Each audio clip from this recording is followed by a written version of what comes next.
Bismillahirrahmanirrahim. Sebagaimana di dalam pembahasan terdahulu bahwa kalimat mu'rab adalah kalimat yang keadaan huruf akhirnya bisa berubah-ubah. Perubahan yang terjadi adalah sesuai dengan tuntutan amil yang memerintah. Ada kalanya dalam keadaan rofa, ada kalanya dalam keadaan nasab, jer maupun jazm. Perubahan-perubahan yang terjadi itu ditandai dengan tanda i'rab, dan tanda i'rab itu disesuaikan dengan i'rab masing-masing dan kalimat-kalimat masing-masing. Akan tetapi dalam hal ini ada kalanya tanda i'rab itu bisa ditampakkan, tetapi tidak jarang pula tanda i'rab itu tidak bisa ditampakkan. Kita ambil contoh seperti lafaz Allah. Lafaz Allah ini adalah isim mufrad. Ketika lafaz Allah ini dalam keadaan rofa, maka tanda rofanya di sini menggunakan dhammah, sehingga lafaz Allah akan dibaca Allahu. Ketika lafaz Allah dalam keadaan nasab, maka di sini tanda nasabnya menggunakan fathah Allaha, dan ketika dalam keadaan jer, tanda jernya di sini menggunakan kasroh, sehingga di sini dibaca Allahi. Tanda i'rab yang ada pada lafaz Allahi ini tampak di dalam penulisan, sehingga bisa terbaca perubahan tersebut. Allahu, Allaha, Allahi. Akan tetapi terdapat beberapa kalimat yang tanda i'rabnya tidak bisa ditampakkan, seperti yang terjadi pada lafaz Musa. Lafaz Musa ketika dalam keadaan rofa, di sini tanda rofa'nya menggunakan dhammah, namun bacaannya tetap Musa. Hal ini terjadi karena adanya sebab yang terdapat pada lafaz Musa. Dari sini dapat diketahui bahwa tanda i'rab itu ada yang memang tampak di dalam penulisan, ada yang perubahan tersebut tidak bisa ditampakkan karena sebab. Sehingga dari sini maka dikatakan tanda i'rab yang tampak ini disebut dengan tanda i'rab yang zahir atau yang tampak. Sementara tanda i'rab yang tidak bisa ditampakkan atau sementara ini dikira-kira pada huruf akhirnya itu disebut dengan tanda i'rab takdir atau dikira-kira, atau juga dibaca takdiri, ini juga zahiri. Jadi tanda i'rab yang ada pada lafaz Allah itu tanda i'rab zahir karena bisa ditampakkan di dalam penulisan, sementara tanda i'rab yang tidak bisa ditampakkan itu namanya tanda i'rab takdiri atau takdir. Lalu apa saja penyebab tanda i'rab itu tidak bisa ditampakkan? Mari kita pelajari lebih lanjut. Tanda i'rab pada kalimat mu'rab tidak dapat ditampakkan itu karena terjadi 3 hal. Yang pertama, manakala kalimat tersebut diakhiri dengan huruf illat alif. Apabila kalimat isim maupun kalimat fi'il yang diakhirin oleh huruf alif, maka tanda i'rabnya tidak bisa ditampakkan atau dikira-kira. Dalam hal ini masuk dalam tanda i'rab yang takdiri. Kita ambil contoh seperti lafaz Musa. Lafaz Musa ini huruf akhirnya berupa alif, sehingga ketika dalam keadaan rofa, nasab maupun jer, tanda i'rabnya dikira-kira pada alif. Seperti lafaz Ja'a Musa.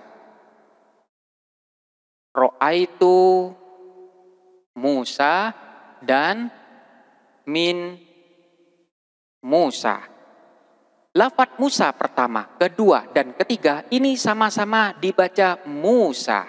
Padahal i'rab dari ketiga kalimat ini berbeda. Untuk i'rab yang pertama, lafaz Musa ini dalam keadaan rofa sebagai fa'il dari lafaz ja'a. Sehingga fa'il wajib dalam keadaan rofa. Dan tanda rofa yang sebenarnya di sini adalah dengan dhammah. Sementara di sini dalam keadaan nasab, tanda nasab yang sebenarnya adalah fathah Dan ini dalam keadaan jer yang seharusnya tanda jernya adalah kasroh. Ketiga tanda rofa, nasob, dan jer ini tidak bisa ditampakkan karena lafadz Musa diakhirin dengan alif. Dan alif adalah huruf hijaiyah yang tidak bisa menerima harkat. Karena memang di sini tidak bisa menerima harkat, maka tidak bisa didommahkan, tidak bisa difathahkan maupun dikasrohkan. Inilah yang menjadi penyebab tanda i'rab itu tidak bisa ditampakkan. Contoh dari kalimat fi'il seperti lafadz yakhsha. Yakhsha Ahmad. Ahmad takut. Lafadz yakhsha ini adalah fi'il mudhari' yang dalam keadaan rofa karena tidak didahului oleh amil nasab maupun amil jazm. Tanda rofaknya seharusnya adalah dengan menggunakan dhammah. Akan tetapi tanda i'rab dhammah di sini tidak bisa ditampakkan karena kasusnya sama dengan lafadz Musa dan Musa dan Musa, yaitu karena huruf akhirnya berupa alif dan alif tidak bisa menerima harokat. Ini adalah penyebab yang pertama, yaitu manakala suatu kalimat yang diakhiri oleh huruf alif, maka semua tanda i'rab yang berupa harkat tidak bisa ditampakkan. Kemudian yang kedua, penyebab tanda i'rab tidak bisa ditampakkan, yaitu terjadi pada kalimat isim, manakala kalimat isim tersebut bersambung dengan ya mutakallim. Ya mutakallim adalah ya yang memiliki makna milik saya. Sehingga lafadz kitabun adalah kitab. Setelah bersambung dengan ya mutakallim menjadi kitabi, kitab milik saya. Qalamun, pen, menjadi qalami, maknanya pena milik saya, dan lain sebagainya.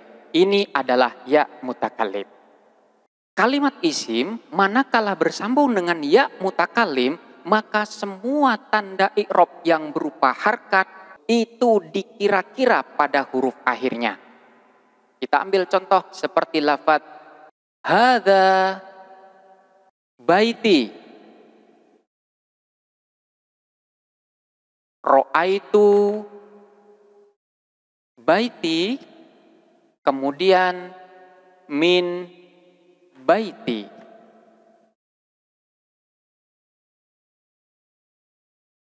Pada baiti urutan pertama ini dalam keadaan rofa dan tanda rofaknya seharusnya menggunakan dhammah karena lafadz baiti awalnya lafadz baitun itu termasuk isim mufrad.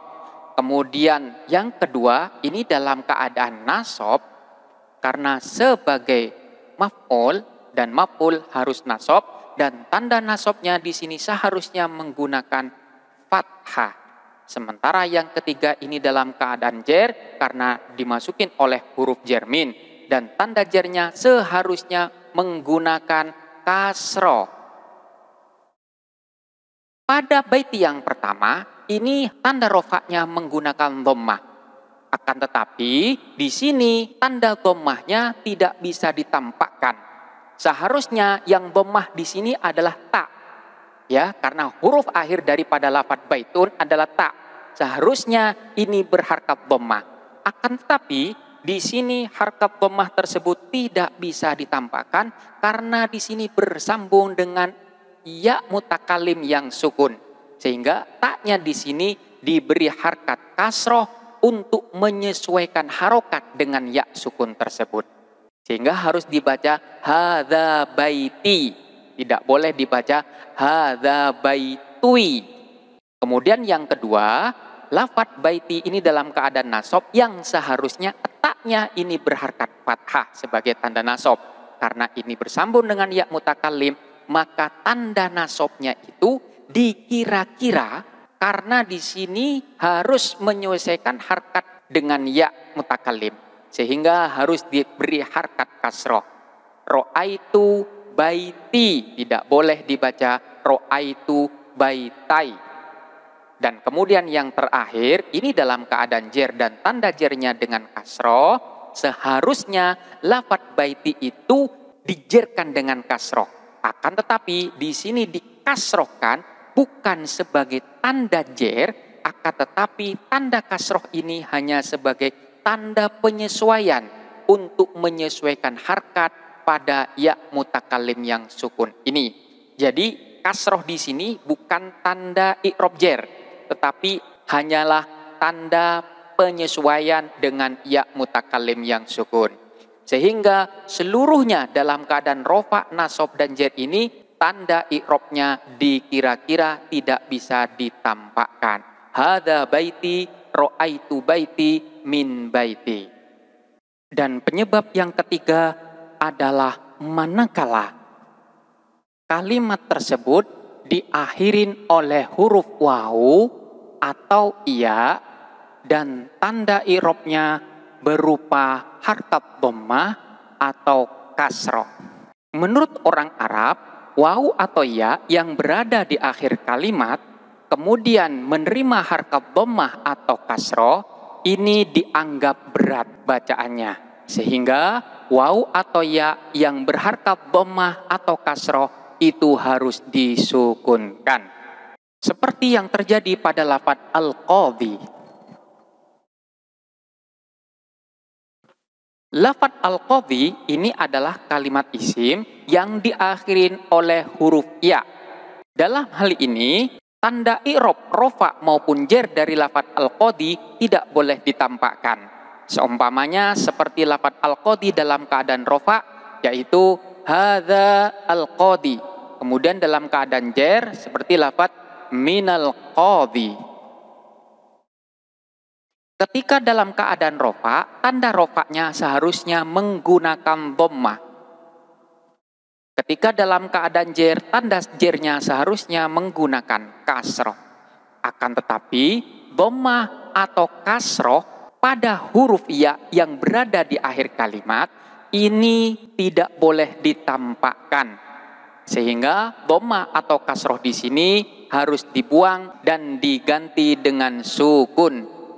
Jadi tidak boleh dibaca hadza al-qadhiyu atau minal qadhi, tapi harus dibaca hadzal qadhi minal qadhi.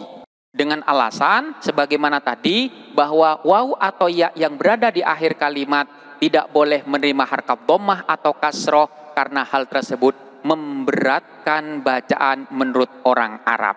Sehingga untuk meringankan bacaan harus diganti dengan sukun. Hadzal qadhi minal qadhi. Hal ini juga terjadi pada kalimat fi'il seperti lafadz yad'u. Kemudian lafadz yarmi. Lafadz yad'u dan yarmi ketika dalam keadaan rofa, tanda rofanya dengan dhammah. Seharusnya dibaca yad'u atau yarmiyu. Akan tetapi hal tersebut menurut orang Arab dianggap bacaan yang berat. Sehingga dhammah yang ada pada waw atau ya itu harus ditiadakan dan diganti dengan sukun. Yad'u atau yarmi. Ini adalah penyebab yang ketiga dari tidak boleh ditampakkannya tanda i'rab yang berupa harkat. Lalu bagaimana dengan kalimat mabni? Hal ini berada di dalam kasus yang berbeda. Untuk kalimat mabni adalah kalimat yang tidak pernah mengalami perubahan. Sementara pada penjelasan di awal, tanda i'rab tidak bisa ditampakkan baik karena kasus yang pertama, yang kedua maupun yang ketiga. Hal itu terjadi pada kalimat mu'rab. Kalimat yang keadaan huruf akhirnya seharusnya bisa berubah.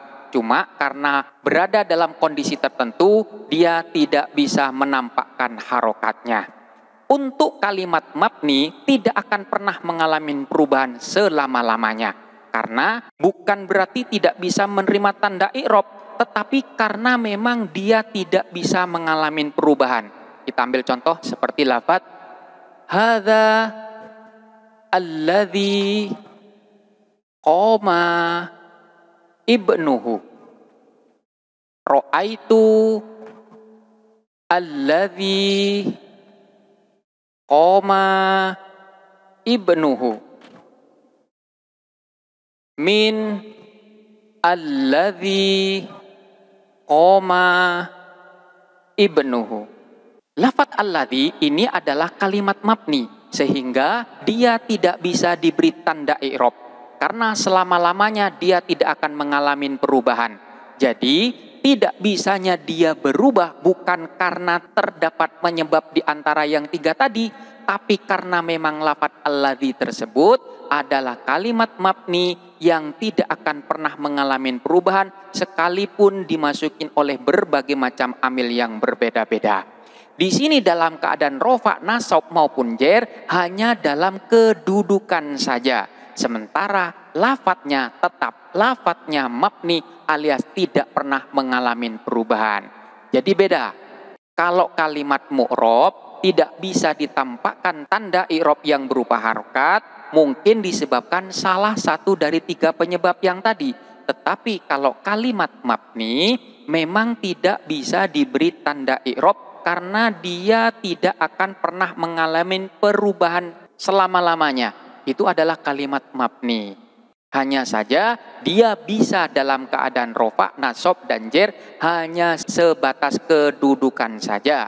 Secara lafadz dia tetap tidak berubah.